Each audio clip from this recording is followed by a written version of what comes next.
Trump's tariffs on Canada and Mexico are backfiring spectacularly. Now, both countries are joining forces to push back against this economic bullying. This is no longer just about trade policy. It has escalated into a full-scale economic war that could reshape North America forever.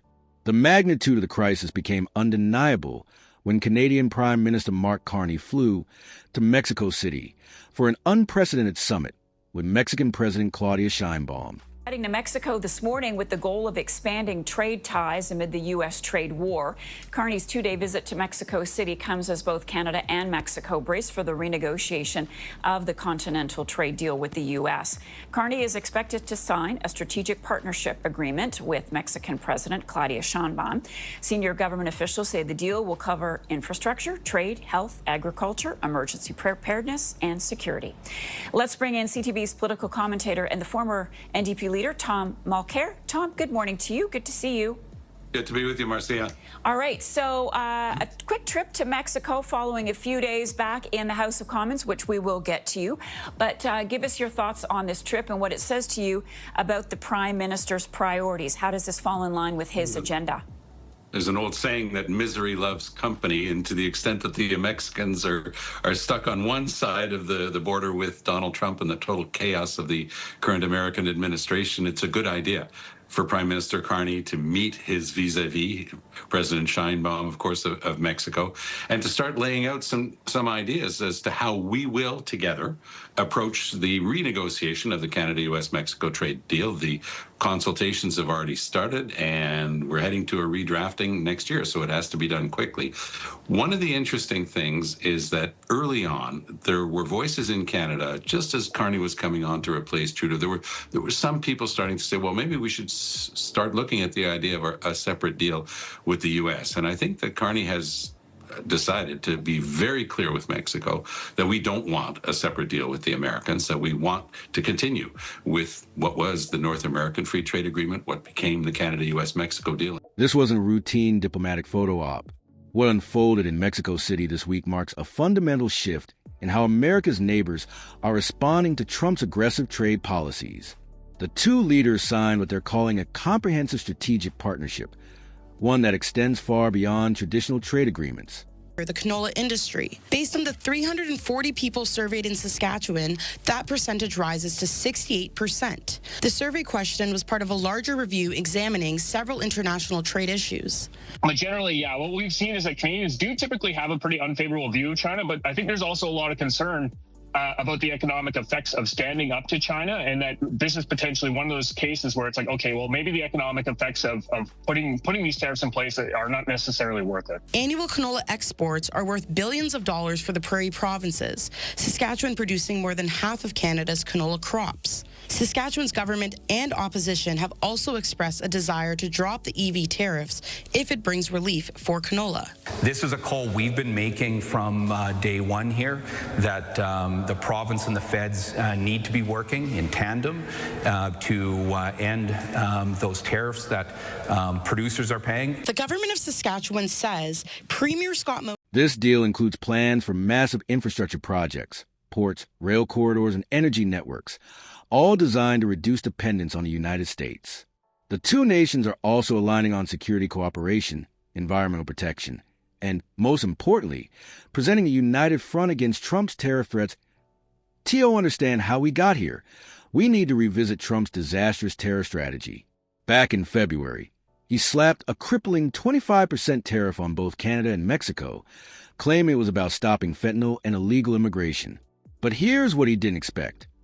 Instead of cowering and pleading for relief, both countries coordinated their response and chose to fight back together. The meeting between Carney and Sheinbaum at Mexico's National Palace wasn't just diplomatic theater. It was a declaration of economic independence from Trump's America. Standing side by side, the two leaders sent a clear message. We're not going to be bullied anymore. Sheinbaum underscored Mexico's stance, vowing that her country would continue, walking together with mutual respect and certainty that cooperation is the path to overcome any challenge. In diplomatic language, that translates to, asterisk, we're done playing Trump's games. Carney's response was even more striking. The Canadian Prime Minister declared that North America is the economic envy of the world because of cooperation between Canada and Mexico, pointedly excluding the United States from that praise. That wasn't a slip of the tongue. It was a direct shot at Trump's isolationist policies. Meanwhile, back in Ottawa, the conservative opposition has been relentless in attacking Trump's economic record. More debt is what there is, Mr. Speaker. A lot more debt than we ever imagined would be possible. This is a prime minister who said we'd have the fastest growing economy in the G7. We have the fastest shrinking economy in the G7. He said grocery prices would go down. They're going up faster than ever before. He promised to create jobs. Pierre Poilievre delivers sharp critique, listing Trump's broken promises. The economy shrinking instead of growing fastest in the G7. Grocery prices rising despite assurances they'd fall, and unemployment remaining stubbornly high. He even used a clever analogy, comparing Trump's promises to the old free beer tomorrow signs at bars, offers that never materialize. Meanwhile, political analysts note that Mark Carney has been steadily positioning himself as the adult in the room when it comes to international relations.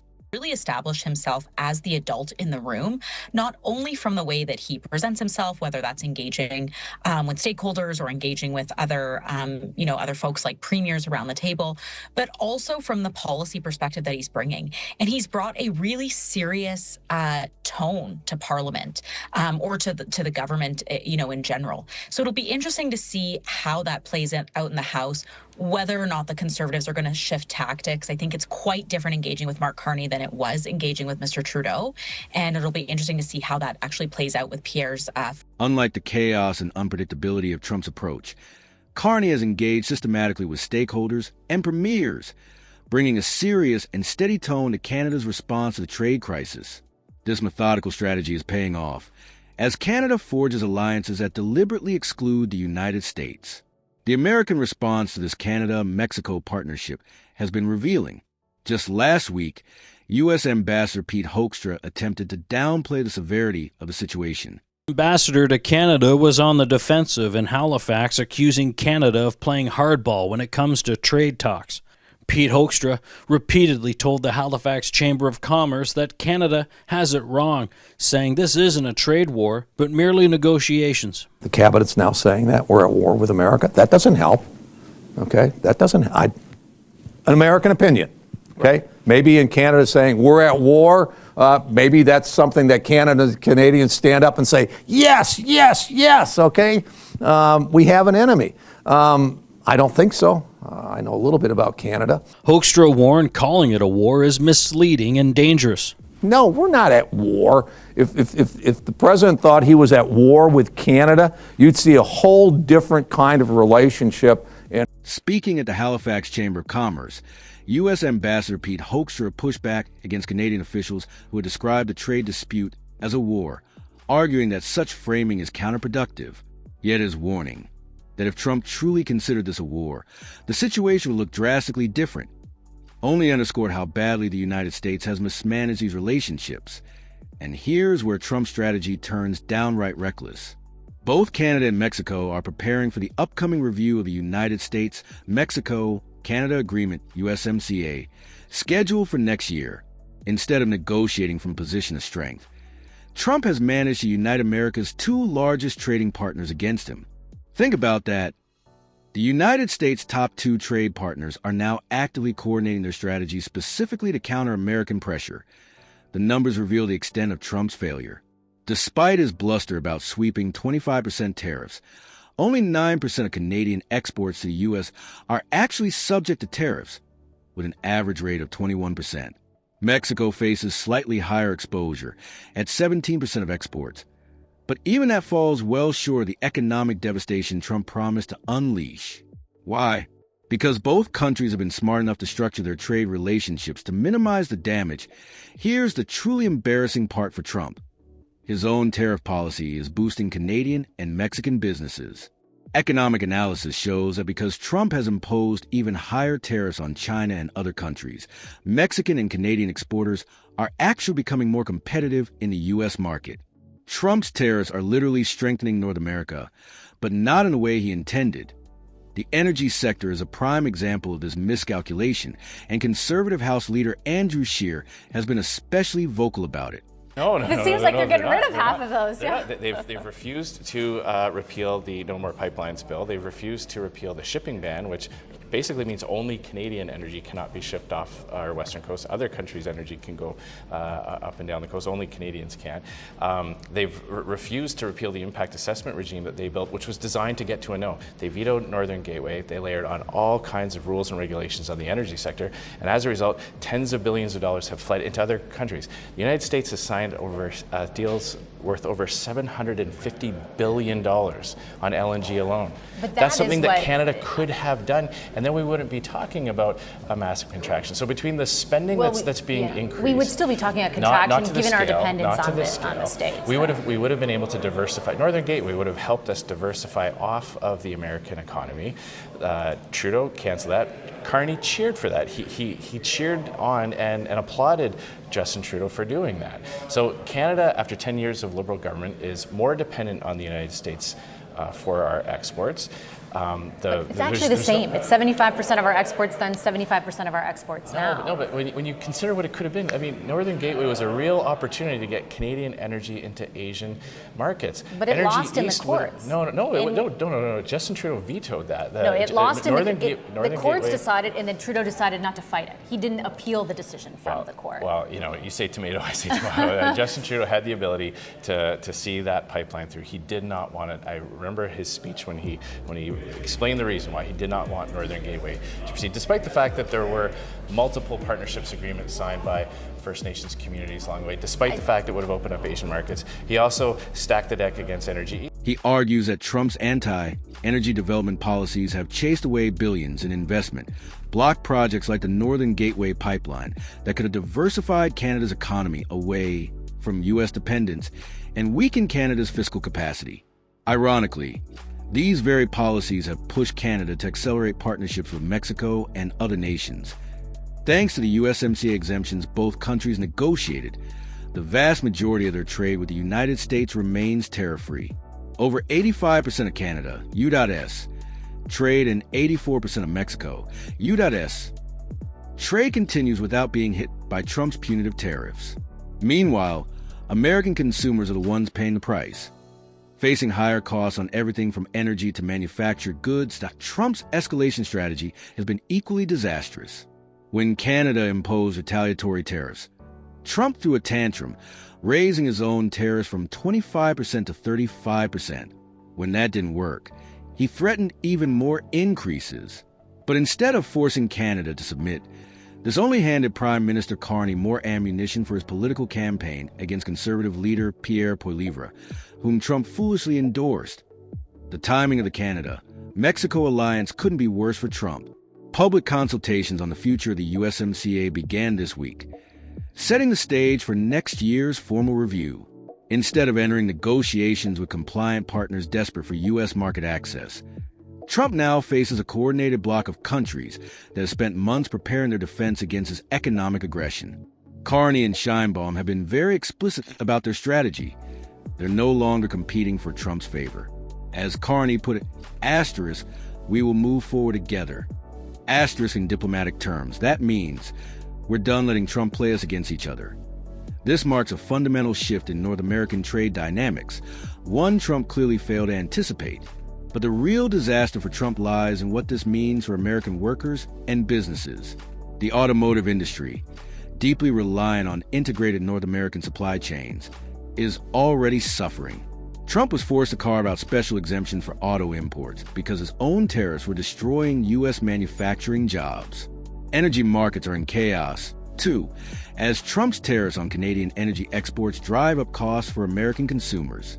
Even his political allies in energy-producing states are beginning to question whether this trade war is worth the economic pain. Meanwhile, Mexico and Canada are using Trump's tariffs as an opportunity to reduce dependence on the U.S. Mexico has launched a Made in Mexico campaign to cut reliance on American products. Canada is fast-tracking major infrastructure projects to open new trade routes that bypass the United States entirely. Trump promises tariffs would bring manufacturing jobs back to America. Instead, the opposite is happening. Mexican manufacturing is booming as companies choose to produce goods there rather than face the uncertainty of American trade policy. Canadian energy exports are finding new buyers in Asia and Europe, reducing their reliance on the U.S. legal challenges to Trump's tariffs are mounting as well. The U.S. Court of International Trade has already declared some of his tariff orders invalid and contrary to law. Canada has launched formal dispute resolution proceedings at the World Trade Organization, arguing that Trump's tariffs violate international trade agreements. Mexico, too, is preparing its own legal cases. Trump's use of the International Emergency Economic Powers Act to impose tariffs is being challenged in multiple courts as an abuse of presidential authority. The law was designed for genuine national emergencies, not for trade disputes manufactured for political purposes. Even Trump's own economic advisors are reportedly worried about the long-term damage these tariffs are inflicting on America's economic relationships.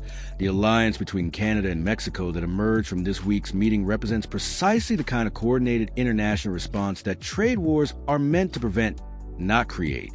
Looking ahead to next year's USMCA review, Trump has managed to put himself in the worst possible negotiating position. Instead of dealing with two separate countries competing for American favor, he now faces a united front, partners who have spent months coordinating their strategy and building alternative economic relationships. The broader implications of this Canada-Mexico alliance extend far beyond trade policy. Both countries are now coordinating on security, energy, and immigration, areas where they once relied heavily on American leadership. Trump's aggressive approach has pushed them to develop independent capabilities and relationships that reduce their dependence on the United States. This is especially significant in a global climate defined by rising authoritarianism and economic nationalism. While Trump has been alienating America's closest neighbors and most reliable trading partners, other nations have been strengthening ties with Canada and Mexico. European Union officials are already reaching out to both countries about expanding trade and security cooperation. The economic data underscores Trump's failure. American households are paying nearly $1, $300 more per year because of his tariffs. Money drained directly from family budgets to fund a costly trade war. Meanwhile, Canadian and Mexican exporters are securing new markets and building more resilient supply chains that no longer rely on American consumers. Trump's promise to use tariffs as leverage for better deals has backfired. Instead of gaining negotiating power, he has created a situation where America's two largest trading partners are actively working together to reduce reliance on the U.S. market. The meeting between Carney and Sheinbaum this week was not just about trade policy. It was about fundamentally reshaping the economic relationships that have defined North America for decades.